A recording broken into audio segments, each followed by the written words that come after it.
Mr. Edwin Mata, how are you doing? Pretty good, Welcome. thank you. Thanks for having me here. Cool. So what brings you to AIBC Malta? Well, meeting all Web3 people and entrepreneurs, enthusiasts, builders, educators, the whole vibe, right? Absolutely, Gotta makes lead it. sense. Yeah, absolutely. And what's your personal background and what's your involvement in the space? Well, I actually started, let's say, my working journey as an M&A lawyer. And based on restructuring, I used to come to Malta for restructuring companies here because of your tax rebate. And one thing led to another, and I ended up now in Web3 doing tokenization. Okay, so tokenization is a really particular topic. Yes. Tell us a little bit about it and where are your areas of focus and what do you do differently? Basically, it's you can represent any kind of asset as a token. So it's the digitization of absolutely everything. There's a push now for real estate, for equity. So we're still opening all the verticals of what can be digitized and tokenized. And also what we're doing is we are setting up a framework to provide to companies so they can tokenize themselves. That's it. We're cutting off the middleman and providing them the whole infrastructure for tokenization according to their needs, how they want it to be. So it's giving them the absolute freedom to go into the digitization part.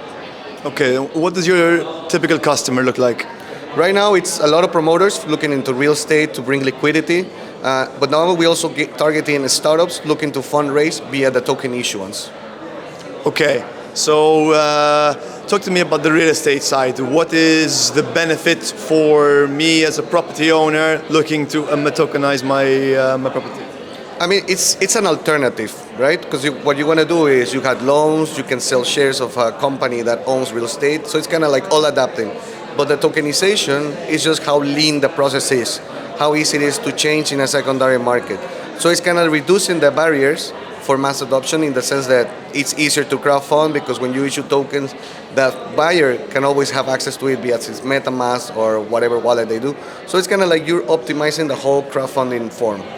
So it's sort of like the facilitation of fractional ownership to unlock liquidity? Yes. Okay, that makes sense. And is real estate okay, let's say that's the main focus on the tokenization side. What other sort of use cases do you work with? Yeah, so startups looking for in the pre-seed or the seed round, we transform their equity into security tokens, into equity tokens. So for us, that's amazing in the sense that you're already issuing a token, so it's easier to create an ecosystem on top. You can furthermore not just have the equity being tokenized, you can have a utility, you can have an NFT. So the thing is, once you have the startup and it adopts this kind of like technological matter, it's easier to start building on top of them, kind of like building blocks. And once you go through that process, though, don't you essentially create a security? Isn't that? And doesn't that come with its own regulatory requirements as well as maybe some pushback from the SEC? Yes, of course. I mean, you gotta be compliant with the security issues. Just because you use blockchain does not mean that you need added layers of regulation. The regulation is already there. Every country has its own securities law. Every country has its own commissioner. So it's not that the technology adds regulation, it's that the same way you issue a security now on paper or on other format, you can do it via token. So there's a lot of uncertainty regarding that just because of, I wouldn't say ignorance, it's just that us, the builders, have to educate them and say, you know what, tokenization is legal, security issuance is legal, you do have to comply with parameters, but they're already there. So even for us, we have partnered up with more than 50 law firms across the globe. So when somebody comes, for example, from Singapore, we say, hey, you want to issue a security in Singapore? Let me connect you with the law firm who's specialized in this sector, and you can comply with their Singaporean law. So it's kind of like you just need to that extra layer of a service provider. We don't, we partner up. And that makes perfect sense, right? Because this is an industry which touches pretty much every vertical out there, right? So it is impossible to be an expert in every single. No, it's impossible. Yeah. And this is at the end of the day the glory and beauty of Web3, right? It's not about doing everything yourself. It's about working with the community and bringing the best of each other's features Completely. We're very big into interconnectivity. So even our DApp with centralized application, we can connect it to different ecosystems. So it's kind of like Web 2, it's I own the data, I'm the single point of authority, the single point of failure, everything is on me. When you go into the Web 3, you can start connecting with different applications, different ecosystems, different community.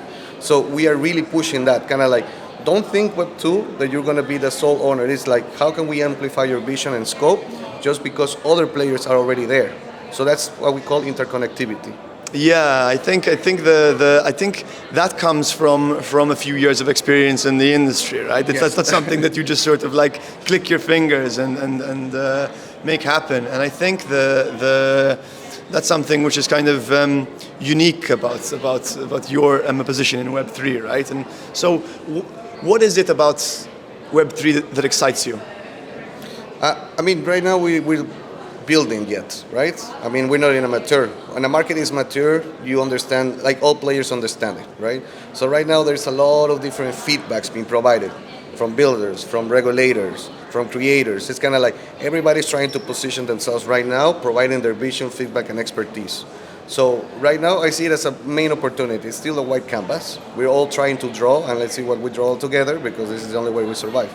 So right now, I believe it's just a great opportunity to enter and just change the mindset and create something new.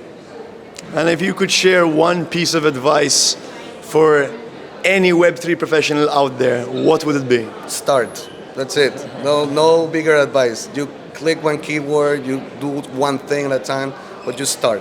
Cool. Edwin, thank you so much for your time. Thank you very much. Lovely to meet you, man.